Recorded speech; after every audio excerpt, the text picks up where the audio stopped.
Todos os veículos de comunicação noticiaram, nesta semana, a ofensiva da deputada Bia Kicis para a implantação do voto impresso no Brasil. O movimento ganha força na Câmara, principalmente após a liberação e santificação do ex-presidiário, chefe da quadrilha, pelos seus discípulos militantes que ocupam altos cargos em todas as esferas de poder, na aparelhada República das Bananas. A deputada Bia Kicis espera que Arthur Lira destrave o debate e criticou o ex-presidente da Câmara, Rodrigo Maia. É interessante porque até mesmo o presidente Rodrigo Maia era favorável ao voto impresso. Mas depois, para se opor ao presidente, ele passou a dizer que a pauta não tinha mais tanta importância. Se nós vamos ganhar ou perder, nós saberemos depois de levar a votação. O que não dá é para não pautar, avaliou a parlamentar. O desfecho da disputa presidencial nos Estados Unidos também deu força aos defensores do voto impresso no Brasil, como uma forma de garantir a lisura das eleições. O presidente Jair Bolsonaro chegou a prever que poderemos ter problema pior do que o dos Estados Unidos se o Brasil não passar a imprimir os votos dos eleitores para possibilitar auditorias. O fato é que, se as autoridades confiam tanto nas urnas eletrônicas, não deveriam temer tanto o voto impresso auditável. Seria apenas um complemento para dar ainda mais transparência e só deixaria ainda mais legítimo o sistema eleitoral. É muito simples, o eleitor vota, a urna imprime o voto em uma cédula de papel, o eleitor confere o voto no papel pelo visor. Após a conferência, a cédula cai na urna acoplada. Os representantes dos partidos podem solicitar a recontagem dos votos impressos. É prático e seguro. O jornalista e escritor Percival Pugina escreveu sobre a polêmica em torno do voto impresso, afirmando que acompanha há bom tempo as polêmicas em torno dos processos de votação e apuração em nosso país. Ele conta que foi fiscal de votação e de apuração em algumas eleições entre os anos 80 e 90. Pugina diz que nosso sistema evoluiu e que o voto eletrônico, em tese, é um avanço significativo. Mas nem só de agilidade vive a democracia. Aliás, a agilidade não consta das listas de virtudes inerentes à vida democrática. Entre os aprendizados sobre esse assunto, avulta a convicção de que a confiabilidade do processo de apuração dos votos, a certeza de que o resultado apregoado corresponde à vontade efetivamente manifesta pelos eleitores na aritmética elementar das urnas, são ingredientes indispensáveis à legitimação dos mandatos. A atitude do TSE em relação a esse assunto só não causa espanto, porque o espanto rotineiro não suscita interjeições. O voto impresso já está incluído na mini-reforma eleitoral de 2015, para viger em 2018.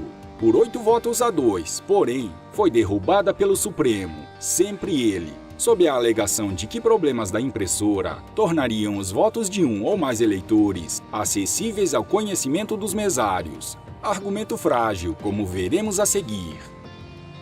No entanto, o ministro presidente do TSE acrescenta uma observação sacada de seu repertório.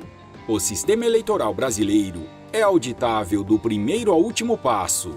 Um desses passos nominalmente mencionados por ele é a lista dos votos impressa pela urna eletrônica em cada sessão eleitoral no encerramento da votação.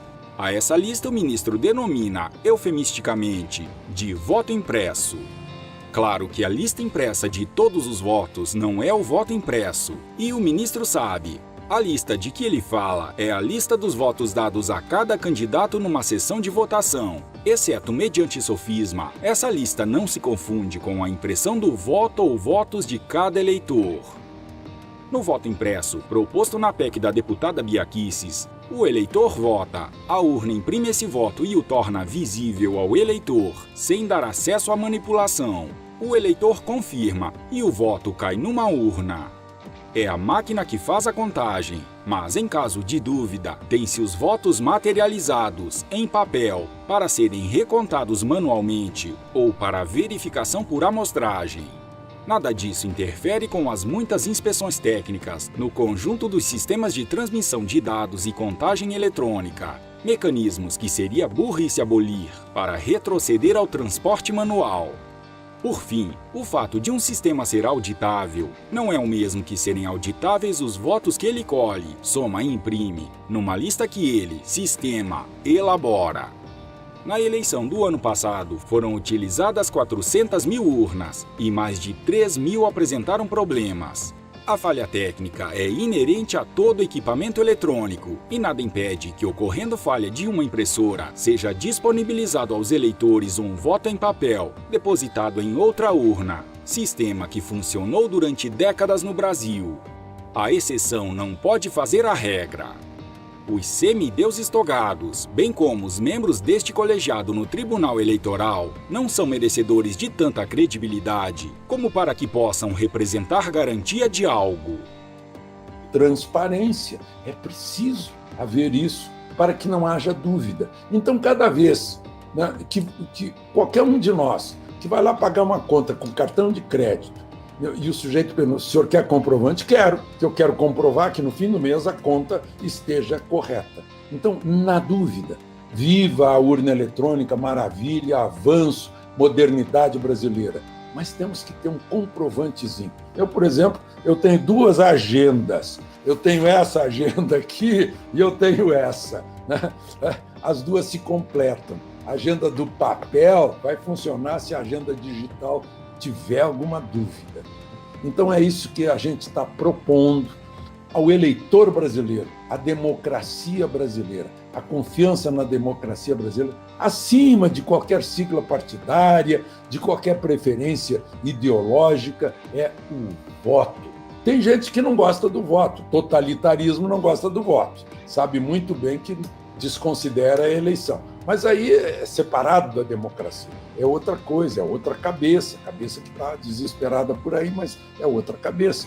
É por isso que a gente está aqui, para lutar pela confiabilidade do voto, e confiabilidade do voto é confiança na democracia, confiança na autenticidade da manifestação, do registro da manifestação de cada um de nós, que é importante, como eu disse logo ali. Cada voto é importante. Um voto pode ser o voto do desempate, o voto que elege, os outros são sobra. Um voto é importante. Não podemos deixar oportunidade para aqueles que entram no nosso celular, entram no nosso computador e que existem.